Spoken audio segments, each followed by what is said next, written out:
Have you been keeping up on the old Truckin' for Freedom convoy up there in Canada? I have, yeah. I actually just saw a very heartwarming video. Apparently, a girl... Oh, I saw two. I saw one where apparently people from, say, Poland, Okay. maybe? Some foreigners who actually lived under communist dictatorship. They brought in, it might have to tie with you. Do you have a note on GoFundMe? I just They're being a bunch of cucks. I just heard about that Yeah. just before I came over. So part of that was obviously going to go towards their food and whatnot. But two things. One, a video of people who actually experienced communism. They brought in a van that was filled with sausage and rolls to give out to the truckers. And then I saw another one of a guy showcasing family with a little girl who baked a bunch of cookies and just gave them to customers and wrote like a little and gave it to them. Wow.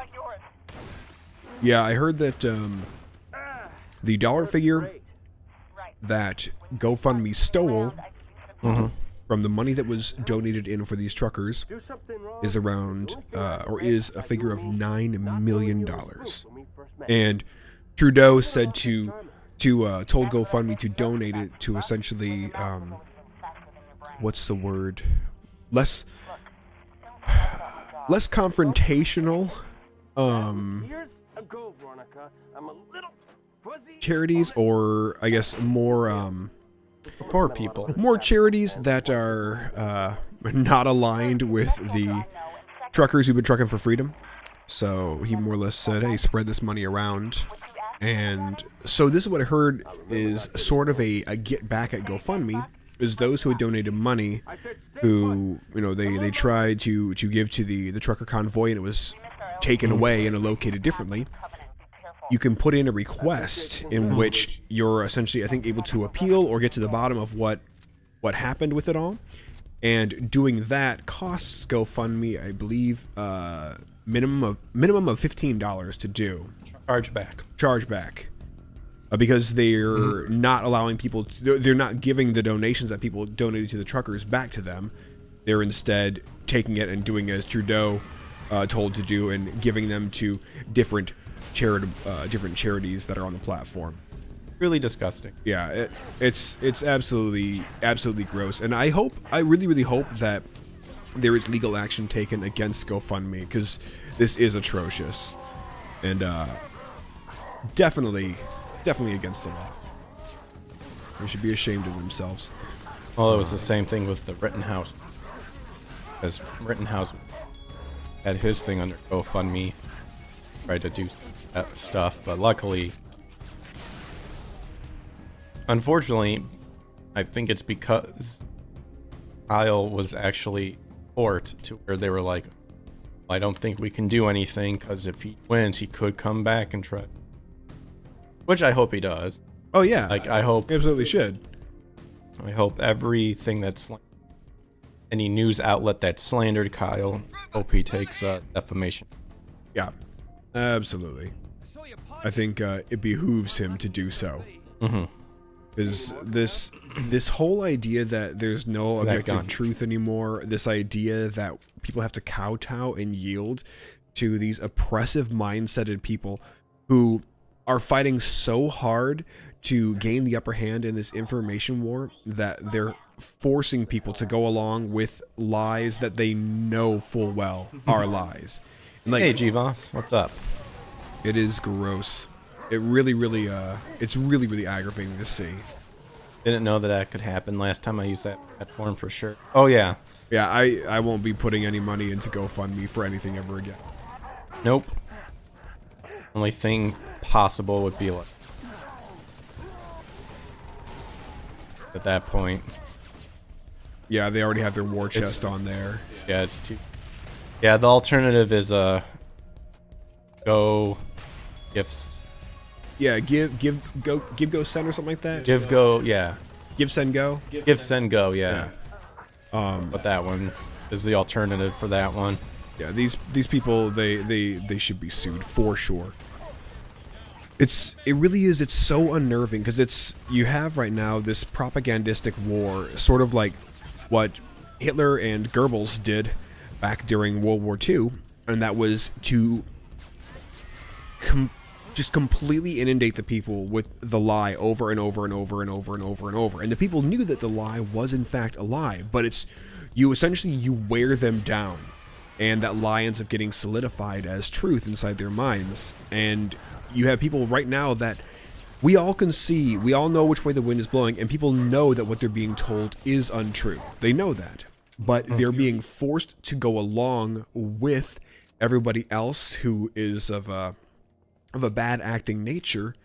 They're being forced to go along with them as they act as though the lie is in fact truth. It's like if for somebody's feelings, you told me, hey Eric, tomorrow we have to pretend like it's the rain that's supposed to be coming is actually going to be root beer, and every natural body of water in the entirety of the US is actually made of sugar water.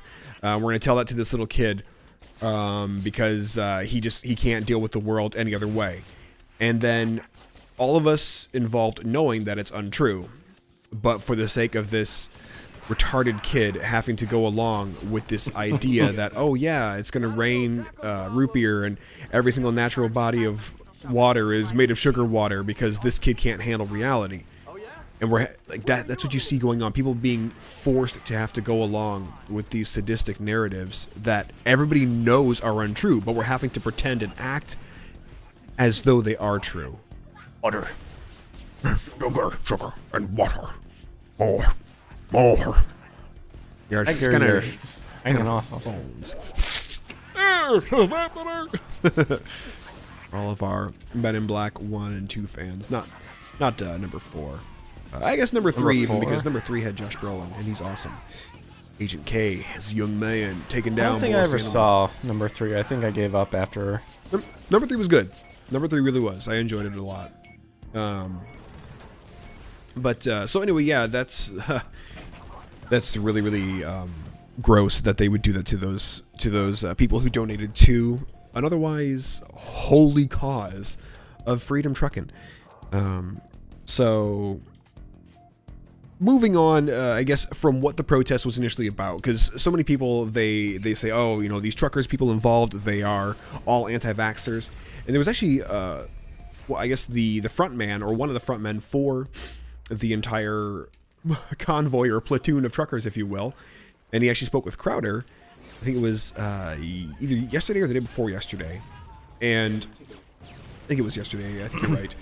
But anyway, he made it very, very, very clear on no uncertain terms that, look, this is not about being anti-vaccinations. This is not about that at all. This is about being anti-mandate, being forced to put something in your body that is still an experimental drug, that is still not fully validated and on the market, as though it's been through all the testing that's been needed for it to be given the green light by the FDA. So that was where they stood on it.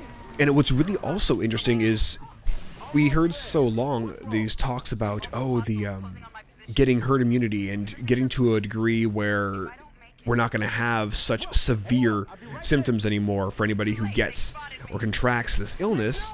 And much like the cold, you see, because the cold is a virus, it's a rhinovirus, but you see this virus mutating, and the Omicron variant especially, being that it's now kind of dumbed down to where herd immunity is a definite possible thing that could actually be attained.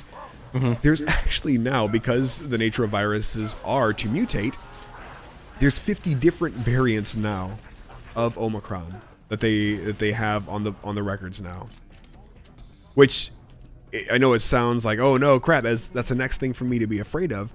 But given that Omicron, even though it is more infectious, it is also way less lethal, I would say we can count that as a win. Yeah, I mean, and people called it when Omicron came out, even Delta, where they knew it was just they're gonna keep doing it every time. Every time there's a new variant, spike up the fear. Yep, and I think Omicron is starting to probably at the point where people are like, no, like this, we're seeing through the bullshit. Like you can't keep doing this. And that's a thing, because people, they know the truth, but they're being told this lie, and then all their political figures that are supposed to be running their country, with our main focus in mind, which is life, liberty, and the pursuit of happiness, they're watching their political figures run the country as though we are living under an absolutely catastrophic pandemic that is still claiming untold numbers of lives, when everybody knows that that's not what's happening. Everybody knows that that is not the truth. But we're watching all of our politicians and our leftist media organizations act as though it is, and pretend as though it is. They're all wearing their masks, and they're telling everybody, oh, you've got to do X, Y, and Z to protect yourself and protect grandma and your kids and your posterity. And everyone knows the truth, and they're still watching these buffoons carry out the lie. It's completely, it's a completely unlivable existence, and these people, they need to be tried. They need to be tried. Court-martialed? Yeah, definitely court-martialed. They need to be tried for crimes against humanity. Drawn and quartered? Drawn and quartered, you know, I could do with some of that. But for those who actually have acted treasonistically, which, let's be honest, over the last 3 years, there are a bunch, my prescription would be execution, for sure. And I'm not even kidding about that. That is long-standing been the price of treason, and I think it's more than warranted in the wake of all the catastrophic lies that have been told that have cost so many people their lives and their health. Yeah, it's absolutely. Yeah. Yeah, public execution. If anything. Yeah, bring it on back. Bring back the old gallows. Yeah, bring that guillotine back. I want to see that axe. Yeah, and now let's bring back the gallows that were of biblical times, which was actually a spike that you were put on and lowered down onto. We're talking Vlad the Impaler style. Oh yeah, that was the Persian set. Yeah, right? yes, it was, I believe. And it was picked up by the Romans. Yep.